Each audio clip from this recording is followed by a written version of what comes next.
Bonjour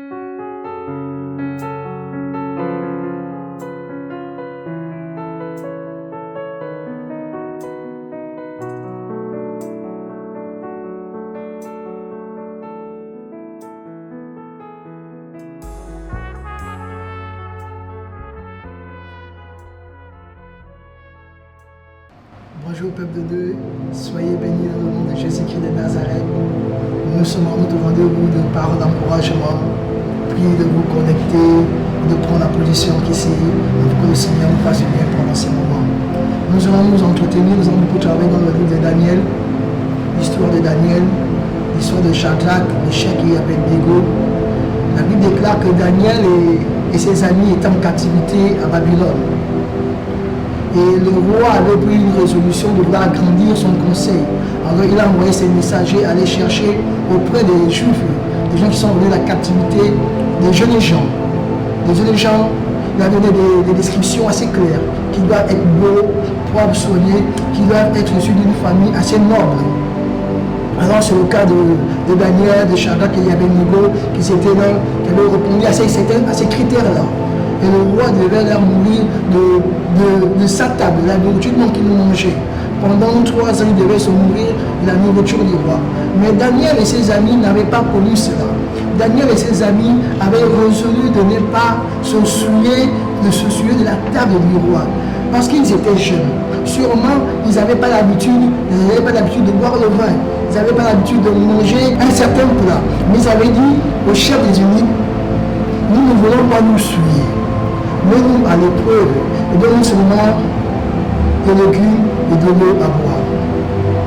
Et la Bible nous dit que Dieu fit trouver grâce à Daniel devant le chef des eunuques.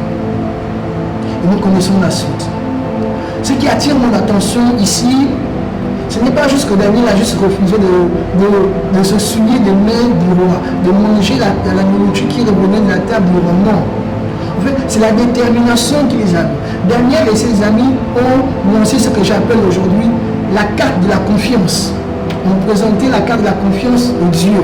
Ils se sont dit, ce n'est pas parce que nous sommes en captivité que nous allons marcher comme des personnes, comme des gens qui n'ont pas appris, qui n'ont pas été enseignés de la parole de leur Dieu. Ils savaient qu'en Israël, il y avait des principes. Il y avait des normes auxquelles Dieu tenait beaucoup. Ce n'est pas parce qu'ils étaient menés en captivité qu'ils allaient changer cela, non. Ce n'est pas parce que la difficulté se présentait devant eux qu'ils allaient baisser les bras. Non. Ils ont joué la carte de la confiance. Ils ont ressorti la connaissance qu'ils avaient acquis de leur Dieu. Ils ont fait ressortir ça en suivant. Ils ont présenté ça devant les infidèles, devant les non-croyants, devant ceux-là qu'ils ont amenés en captivité. Oui, ils ont joué la carte de la confiance. Ils n'ont pas baissé les bras. À cause de cette attitude-là, à cause de la confiance qu'ils ont eue là, Dieu les a honorés. La Bible déclare ceci, que Dieu a fait trouver grâce à Daniel aux yeux de l'eunuque. Dieu a fait trouver grâce. Parce que Daniel déjà avait résolu de ne pas succomber, avait résolu de ne pas s'aligner à l'instruction que le roi avait donnée, qu'il n'était pas conforme à son éducation, qu'il n'était pas conforme à ses principes, qu'il n'était pas conforme à la loi de son Dieu. C'était un. La deuxième histoire, c'est toujours les 3 compagnons. La Bible déclare que le roi Nebuchadnezzar fit une statuette d'or. Il avait ordonné que tout ce qui faisait partie de son royaume devait s'incliner et adorer cette statuette d'or. Là encore, la Bible nous remonte que Shadrach, Meshach et Abednego ont joué la même carte, la carte de la confiance. Ils ont dit au roi, vis éternellement, mais sache que nous ne pourrons pas nous prosterner pour adorer ton Dieu. Et le roi dit, je verrai quel est le Dieu qui va vous délivrer de ma main. Ils ont dit, roi, sache que notre Dieu nous délivrera de ta main. Même s'il ne le fait pas, mais nous n'allons pas nous prosterner pour adorer ton Dieu. Cette histoire me tient à cœur. Sûrement tu es confus en ce moment. Tu vis une situation similaire à celle de Daniel et à celle de ses compagnons. Tu as devant toi le choix. Tu es face à une difficulté, tu ne sais pas comment faire. Tu as l'impression que la connaissance que tu as appris de Dieu est en train de diminuer. La connaissance que tu as entendue à cause de la situation par laquelle tu es exposé en ce moment t'amène à avoir le doute de ce que Dieu a dit qu'il devait faire. Dieu a donné cette parole à Josué. Il a dit, ne t'ai-je pas dit, Dieu a donné une instruction, oui. Mais à cause de la situation, on n'arrive plus à s'en sortir. Mais je veux que tu te souviennes que quelle que soit la situation, ne donne pas raison.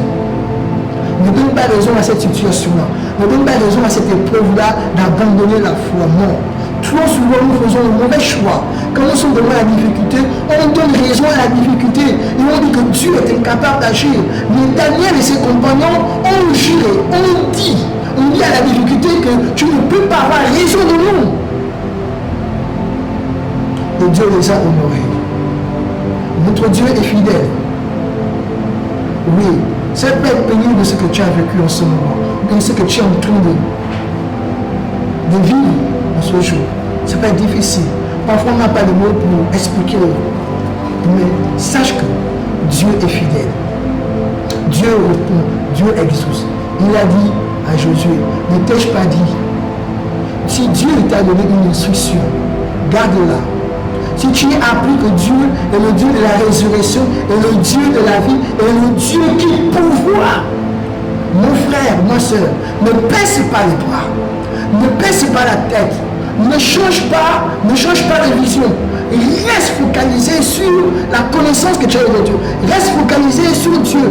Reste focalisé sur ce que Dieu t'a dit. Et prends la force sur ces paroles-là et agis. Et appuie-toi, régénère ta foi. Ne permets pas que ta foi meure à cause de l'épreuve que tu es en train de vivre, à cause de la situation qui est devant toi. Ne permets pas à ta foi de mourir. Ne permets pas à cette situation d'avoir le dessus sur toi. Non, Dieu est fidèle. Shadrach, Meshach et Abednego nous ont montré l'exemple. Ils nous ont prouvé que, quel que soit le lieu où nous sommes, quelle que soit la situation qui se présente devant nous, quelle que soit la difficulté, Dieu est présent et Dieu est capable d'agir. Dieu est capable d'apporter la solution, même là où nous sommes, là où c'est difficile. Dieu est capable et Dieu ne les a pas laissés tomber. Dieu a répondu, il a réagi par rapport à la foi, par rapport à la confiance qu'ils avaient de Dieu. Aujourd'hui, je t'encourage, ne baisse pas les bras. Ce n'est pas encore fini. Sois-en sûr, ton Dieu n'a pas encore dit le dernier mot. Notre Dieu n'a pas encore dit le dernier mot. Il est avec nous. Il nous a promis cela, qu'il sera avec nous jusqu'à la fin des temps. Il sera toujours. S'il a dit, aie confiance à ses paroles, aie confiance en nous, il sera avec toi. Parle seulement, il va agir. Demande-lui, il va t'orienter. Mais la situation là n'aura pas toujours le dernier mot. Jésus est vivant. Oui, Jésus est vivant. Garde la foi. Le Seigneur te bénisse. Nous voulons prier ensemble. Je veux que tu pries avec moi, selon que le Seigneur t'a parlé.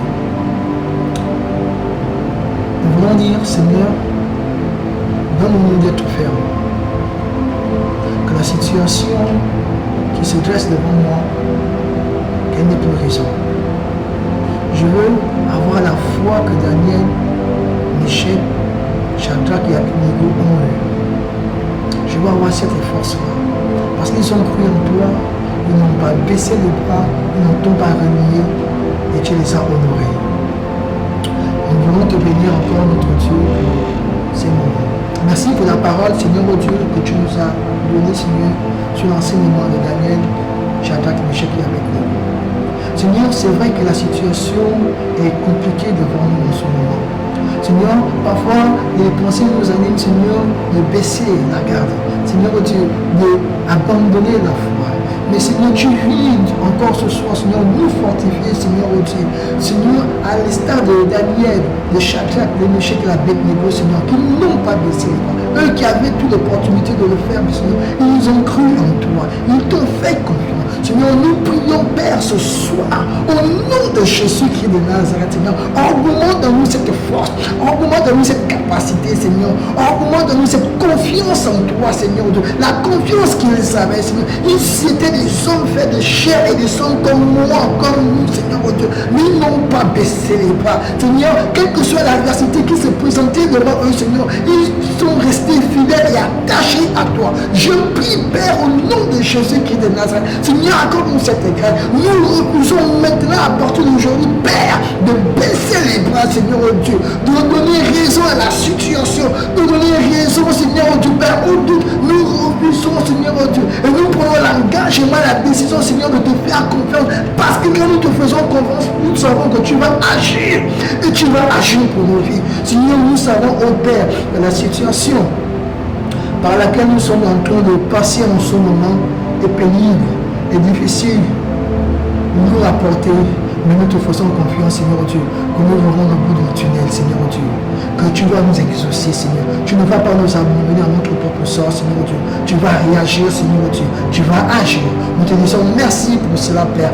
Merci, Seigneur, pour mon frère, pour ma soeur, Père, qui est connecté en ce moment, Seigneur, qui vit une difficulté, Seigneur Dieu. Il a sûrement perdu un proche, Père, et ça nous peine au cœur, Seigneur Dieu. Il a sûrement perdu les repères. Je te prie, Saint-Esprit de Dieu, recadre-le, visite-le, augmente sa foi, augmente sa confiance en toi, Seigneur, que l'ennemi n'ait pas raison de sa foi, que l'ennemi n'ait pas raison de sa situation, que l'ennemi n'ait pas raison de sa famille, Seigneur. Interviens parce qu'il te fait confiance, Seigneur, oh Dieu. Agis, restaure, rétablis, au Père. Nous demandons au nom puissant de Jésus-Christ de Nazareth. Amen. Que le Seigneur vous bénisse. Soyez richement bénis. Nous avons prié, nous croyons que le Seigneur va agir. Il fera, comme il a dit. Maintenant, permettez-moi de vous partager les annonces de Faith Ministry. Nous sommes connectés tous les mercredis à partir de 20h par l'atmosphère de prière. Le vendredi, c'est notre parole d'encouragement. Et le dimanche, nous sommes connectés à partir de 10h par notre culte. Que le Seigneur vous bénisse.